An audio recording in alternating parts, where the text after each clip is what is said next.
Dapat maging fair ka, Mr. Chair. Pag sinabi mong 2 questions, 2 minutes talaga, you have to stick with it. You're not being fair, Mr. Chair. I am fair kasi nandito ka sa... No, kasi nung last time, sabi mo sa akin, 2 questions lamang. Sabi mo 1 question. Sabi ko, tinitipid mo ako, sabi mo 2 questions. And now, pinapayagan mo kahit na ilang questions. Be fair, Mr. Chair. Yung matatapos nila na fraud highlights, immediately i-furnish ng copy itong Blue Ribbon na committee, even, Mr. Chairman, even while awaiting the response of the respondents.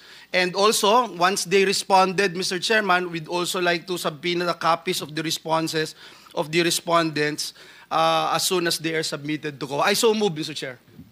Mr. Chair, Mr. Chair, excuse me. Mr. Chair, because the last time I was here, I was only allowed 2 questions by you. And yet, mga kasamahan ko rito, bilang respeto sa mga kasamahan ko, they were allowed na 1 to sawa. Dapat maging fair ka, Mr. Chair. Pag sinabi mong 2 questions, 2 minutes talaga, you have to stick with it.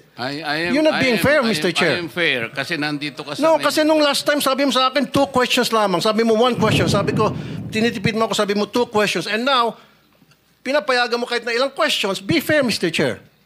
Teka muna, bago tayo magkaroon ng impression na walang fair dito, noon, sinabi ko na in the earliest statement na como nag-uumpisa tayo noon at kinakailangan nating mabakate ang plenary at exactly 2:15, kaya tayo nagmadali. Kaya naman sabi ko sa inyo, pasensya na muna.